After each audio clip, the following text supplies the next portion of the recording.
বানৰ পৰিৱেশৰ পিছত মই উপস্থিত আছোঁ সোণাৰী নগৰৰ 9 নং ৱাৰ্ডৰ ভৱানীপুৰ অঞ্চলত আৰু ইয়াৰ পৰিৱেশ চাওক ৰাইজৰ এই দুৰ্দশা পৰিৱেশ চাওক আচলতে বাসগৃহৰ এটা সম্পদ তেওঁলোকে ৰক্ষা কৰিব পৰা নাই ইয়াৰ দৃশ্য দেখুৱাইছোঁ মই এটি বাসগৃহত সোমাবলৈ চেষ্টা কৰিম মই অকণমান বাসগৃহ তাত সোমাবলৈ চেষ্টা কৰিম এই বাসগৃহটোত মই প্ৰৱেশ কৰিছোঁ আচলতে সকলো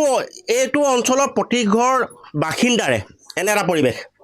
তেওঁলোকে থাকিব পৰা নাই শুব পৰা নাই তেওঁলোকৰ সমূহ আচবাব ইতিমধ্যে শেষ হৈছে মই ভিডিঅ'টো অকণমান আগুৱাই যাবলৈ অনুৰোধ জনাইছোঁ এয়া হৈছে তেওঁলোকৰ পৰিৱেশ আৰু এই পৰিৱেশটোত আচলতে মানুহ কেনেদৰে বসবাস কৰিব বলীয়া বানৰ যি পৰিৱেশ বলীয়া বানৰ পিছত আচলতে যি পৰিৱেশ এই বাসগৃহৰ পৰিৱেশটো দেখুৱাইছোঁ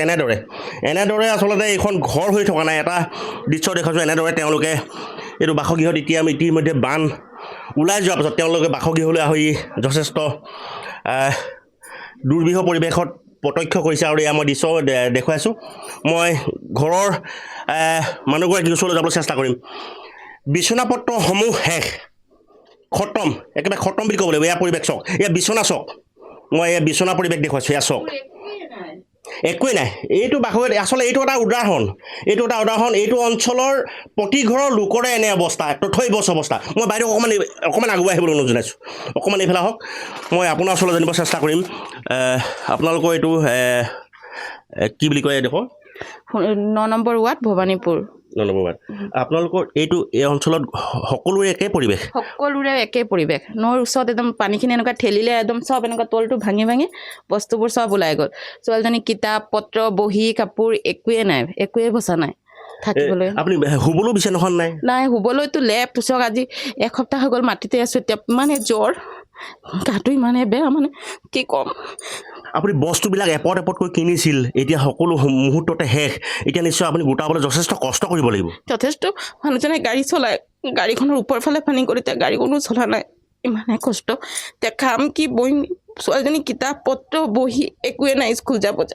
চৰকাৰক কি আহ্বান জনাব আমাক সহায় কৰক কিবা দিয়ক ঘৰ চৰ বনাবৰ কাৰণে মানুহজনৰ গাড়ীখন চলাব গাড়ী চাড়ীৰ কাৰণে কিবা এটা দিয়ক সেইটোৱে আহ্বান জনাইছোঁ এয়াই পৰিৱেশ এয়া আছে কৰুণ পৰিৱেশ প্ৰতিগৰাকী বাসিন্দাৰ আজি এইটো পৰিৱেশ আৰু চকুলোৰে বাদ নেদেখা অৱস্থা নিজৰ মৰমৰ বাসগৃহখনত বানৰ পিছত উপস্থিত হৈ চকুলোৰে বাদ নেদেখা অৱস্থা তেওঁলোকে চৰকাৰক আহ্বান জনাইছে যাতে আমাক সহায় কৰক মই প্ৰতিটো দৃশ্য দেখুৱাইছোঁ ভিডিঅ' জাৰ্নেলিষ্টে দেখাই আছে ইতিমধ্যে এয়া পৰিৱেশ এইটো ৰুমত মই এটা যদি দেখুৱাওঁ এইটো ৰুমতো অৱস্থা বেয়া প্ৰতিটো মুহূৰ্তত তেওঁলোকে যদি তেওঁলোকৰ উপাৰ্জনৰ পথ ইতিমধ্যে বন্ধ হৈ গৈছে তেওঁলোকৰ বাসগৃহ ইতিমধ্যে উৱলি গৈছে বানৰ কবলত ইতিমধ্যে তেওঁলোকৰ যি তথৈবচ অৱস্থা তেওঁলোকে যি এপতকৈ তেওঁলোকৰ মৰমৰ সামগ্ৰীসমূহ কিনিছিল কিন্তু পৰৱৰ্তী সময়ত সকলো বানে উটুৱাই লৈ গ'ল আৰু এয়া পৰিৱেশ মই সোণাৰী নগৰৰ যি কাষৰীয়া ভৱানীপুৰ অঞ্চলৰ মই এই পৰিৱেশ দেখুৱাইছোঁ প্ৰতিটো বাসগৃহ চাওক এয়া বাসগৃহ এই পকীয়ে হওক বা কেঁচাৰে হওক সকলো বাসগৃহ পৰিৱেশ চাওক এয়া আৰু এটা মই বাসগৃহত সোমাবলৈ চেষ্টা কৰিছোঁ এনেদৰে তেওঁলোকৰ চৌহদ উৱলি গৈছে আৰু ভিতৰৰ পৰিৱেশ চাওক ইয়াৰ ভিতৰত তেওঁলোকৰ থাকিব নোৱাৰা অৱস্থা এয়া চাওক এয়া দৃশ্য আমি দেখুৱাইছোঁ এনেদৰে এয়া আমি দৃশ্য দেখুৱাইছোঁ এয়া হৈছে সোণাৰী কাষৰীয়া যি ভৱানীপুৰ অঞ্চলৰ পৰিৱেশ আৰু তেওঁলোকে মৰমৰ বাসগৃহখন সজাব বিচাৰিছিল এপতকৈ সামগ্ৰী লৈ কিন্তু পৰৱৰ্তী সময়ত বলীয়া বানে সকলো নিশেষ কৰি গ'ল তেওঁলোকে ইয়াত সামান্য তেওঁলোকে ব্যৱস্থা কৰি লৈছে কিন্তু মই দৃশ্য দেখুৱাইছোঁ হয় এয়া পৰিৱেশ চাওক এয়া বাসগৃহ ইতিমধ্যে ভাগি গৈছিল উৱলি গৈছিল এয়া পৰিৱেশ চাওক তেওঁলোকে টিন দি তেওঁলোকৰ বাসগৃহটো থাকিব পৰা ব্যৱস্থা কৰি লৈছে কিন্তু সকলো শেষ হৈছে নিয়তি পৰিহাস মই বাহিৰলৈ আহিবলৈ চেষ্টা কৰিছোঁ মই যিমান পাৰোঁ আমি এই বানাক্ৰান্তৰ ৰাইজৰ দুৰ্দশা প্ৰতিচ্ছবিখন আমি ৰজাঘৰীয়া দৃষ্টিগোচৰ কৰিব বিচাৰিছোঁ যাতে সামান্য হ'লেও সকাহ পায় তেওঁলোকে সামান্য সাহায্যৰ বাবে তেওঁলোকে সামান্য যদি সকাহ পায় নিশ্চয় যথেষ্টখিনি উপকৃত হ'ব আৰু সকলো আজিৰ দিনটোত এটা কথা ক'ব লাগিব চৰাইদেউ জিলা প্ৰশাসনে ইতিমধ্যে যি ক্ষয় ক্ষতিৰ পৰিমাণ বুজ ল'বলৈ বিচাৰিছে ক্ষয় ক্ষতিৰ পৰিমাণৰ বুজ লৈ তেওঁলোকে এইটো অঞ্চলত তেওঁলোকে জৰীপ কৰিব আৰু ইয়াৰ পৰা আচলতে তেওঁলোকৰ শুভাৰম্ভ হ'ব ক্ষয় ক্ষতিৰ পৰিমাণৰ জৰীপ অনুষ্ঠানটো আৰু এই পৰিৱেশত আচলতে কেনেদৰে মানুহ জীয়াই থাকিব মই আৰু এটা দৃশ্য দেখুৱাবলৈ ভিডিঅ' অনুৰোধ জনাইছোঁ অকণমান আমি আগুৱাই যাওঁ যিমান পাৰোঁ আমি আগুৱাই গৈছোঁ বান দুৰ্দশাগ্ৰস্ত ৰাইজৰ লগত আমি প্ৰতিটো মুহূৰ্তত থাকিবলৈ চেষ্টা কৰিছোঁ সেয়া আমি মূল প্ৰতিচ্ছবিখন দেখুৱাইছোঁ বান শেষ হৈ যোৱাৰ পাছত যেনেদৰে আচলতে যি পৰিৱেশ মই পৰিৱেশ দেখুৱাইছোঁ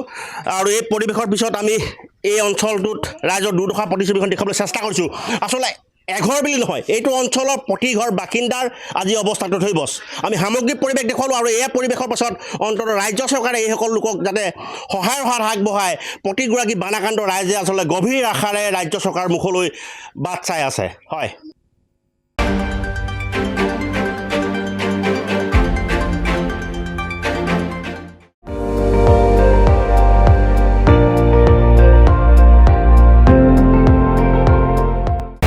আপুনি চাই আছে ND24 সৰ্বশ্ৰেষ্ঠ নহয় সৰ্বোত্তমৰ দৌৰ